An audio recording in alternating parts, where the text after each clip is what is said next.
Sophie Durocher. Un savoureux mélange artistique de culture et d'information. Cybèle Olivier est journaliste à La Recherche. Elle est avec nous tous les jeudis. Et moi, ce que j'adore, c'est que tu nous amènes toujours sur un terrain par le petit bout de la lorgnette. Donc, tu voulais revenir sur ce documentaire Adonis, qui fait décidément beaucoup jaser, diffusé donc hier à Télé-Québec, disponible sur le site de Télé-Québec. Je vous invite également à aller sur le site de Cube pour retrouver l'entrevue que j'ai faite hier avec le réalisateur de l'émission en question, Jérémy Battaglia. Alors, qu'est-ce que ça nous dit sur la société, ce documentaire, sur l'obsession du corps parfait chez les jeunes Québécois? Bien, beaucoup de choses. Puis une des choses que j'ai retenues, c'est qu'il y a un discours qui est d'une influence qu'on voit dans les réseaux sociaux, comme d'Andrew Tate, par exemple, qui est presque calqué mot à mot. Mais je veux qu'on revienne, pour ceux qui ne l'ont pas vu encore, vous mettre dans l'état d'esprit. Jérémy Battaglia, qui est le réalisateur, suit 5-6 gars qui sont début vingtaine, pour qui l'identité, la quête identitaire est vraiment liée à leur physique. Donc, tu sais, c'est des jeunes culturistes, vraiment, qui pratiquent un sport presque extrême, parfois dangereux. On parle de la culture des stéroïdes, de la consommation de stéroïdes, de l'impact que ça peut avoir sur leur santé, même parfois causer la mort. Il donne plusieurs exemples de ça. Et je te parle d'Andrew Tate parce que moi, quand je les entendais parler, ces jeunes-là, j'entendais Andrew Tate. J'entendais des messages qui répètent, puis c'est ça, presque des citations mot à mot. Andrew Tate, pour qui son message, c'est mindset, muscle, money. C'est l'état d'esprit, c'est l'argent, c'est les muscles pour être dans la réussite, pour être une figure d'un homme qui a réussi dans la vie et qui paraît comme ayant réussi. Donc, avoir l'air fort, c'est avoir l'air de réussir.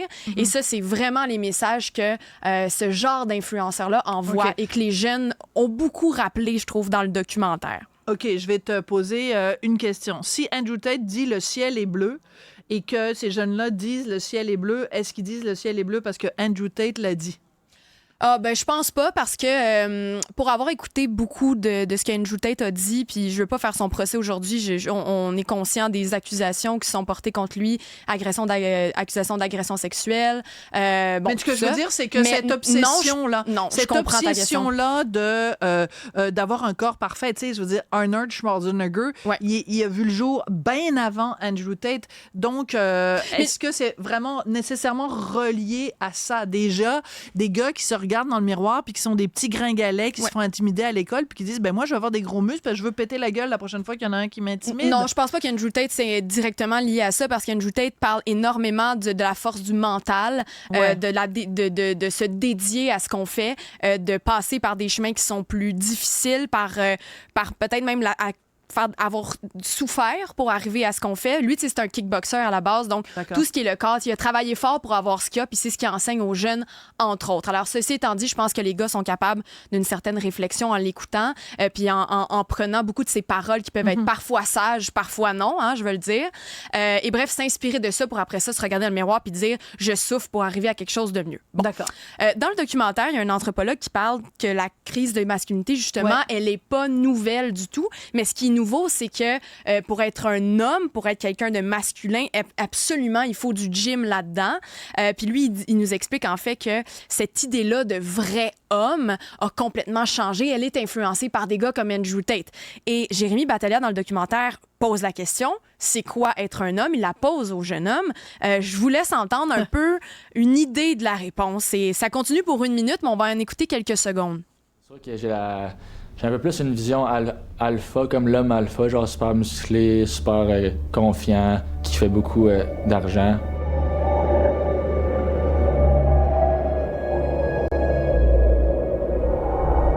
Je suis un peu vieillot là-dessus. C'est sûr que pour moi, un homme, c'est faut pas aller au gym, faut que tu sois baraquant un peu. T'sais. Quelqu'un qui peut subvenir à ses besoins et aux besoins de sa femme, par exemple, ou son homme. Et ça continue comme ça. Donc, ces idées-là traditionnelles reviennent beaucoup, notamment avec, Andrew Tate, c'est ce qu'il enseigne aussi. Et là, c'est là que moi, l'idée de chronique m'est venue. Et on change un peu de sujet, on change pas de sujet, mais on change de ton un petit peu. Parce que, justement, c'est quoi ce mâle alpha-là dont on parle? Ben, ça vient des loups à la base. Ça vient des loups, ça vient des singes, mais je sais pas si je vous l'apprends aujourd'hui. J'espère que oui. Mais le loup alpha, le mythe comme quoi le plus gros, c'est le plus fort, que si t'écoutes pas le plus fort puis t'écoutes pas le mâle alpha, il va te remettre à ta place. Quelque chose qui est devenu popularisé aussi dans le règne des humains, hein, comme quoi il y a l'homme alpha et l'homme bêta, le dominant, le dominé. Ben, c'est complètement faux. Ah bon? Ce n'est pas comme ça que ça fonctionne dans le règne animal. Puis je t'explique, c'est un mythe qui nous vient de 1947. C'est Rudolf Schenkel, qui est un spécialiste du comportement animal, qui observe une meute de loups. Les loups sont en captivité. Donc, ce sont tous des loups adultes et ils se battent entre eux pour être capables d'obtenir la place du dominant. Et finalement, on se rend compte des années plus tard que cette étude était erronée et qu'en fait, les vraies meutes de loups, il n'y a pas de mâle alpha comme ça. C'est des parents qui sont là avec des petits bébés. Ils ne se battent pas pour obtenir la place du mâle alpha.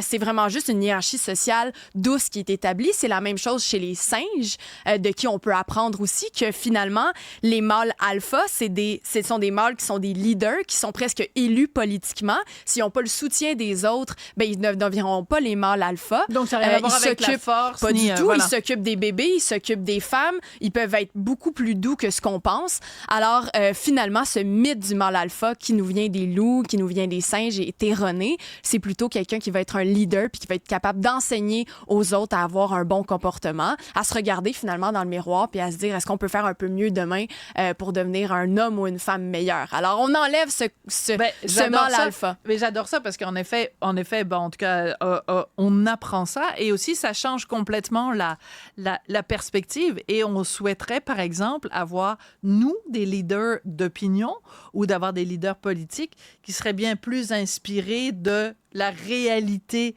des animaux. Absolument. Qui est beaucoup plus consensuelle ou qui est beaucoup plus, en tout cas, un pouvoir partagé. C'est pas Chesbra, comme tu disais hier. Voilà, c'est pas Chesbra, nécessairement. Et c'était drôle en tabarouette quand même, ces petits clips-là, des petites vidéos humoristiques. Mais écoute, je suis très contente que tu aies fait cette mise au point-là. Je pense que c'est très important de regarder ce documentaire-là, Adonis, parce que ça dit quelque chose, en particulier toute la dernière partie du documentaire, parce qu'il y a toute une réflexion, en effet, sur pourquoi est-ce que les jeunes hommes sont, certains en tout cas, sont en déroute à ce point-là et pourquoi ils s'attachent à un modèle aussi traditionnel. Est-ce que c'est pas aussi un mouvement du balancier de se dire, écoutez, on a voulu justement dire l'homme et la femme, ça n'existe pas, c'est une construction sociale, tu peux être un garçon le mardi puis une fille le mercredi. Il y a forcément un retour du balancier qui fait qu'il y a des gens qui disent, non, une fille, c'est une fille, puis un gars, c'est un gars, et on va avoir une féminité exacerbée et une masculinité exacerbée. Donc, une réflexion très intéressante. Je voudrais remercier, évidemment, Cybèle Olivier. Je voudrais remercier également Marianne Bessette et Maximile Sailleux à la recherche et Tristan Brunet-Dupont à la mise en onde. Merci beaucoup à vous et à demain.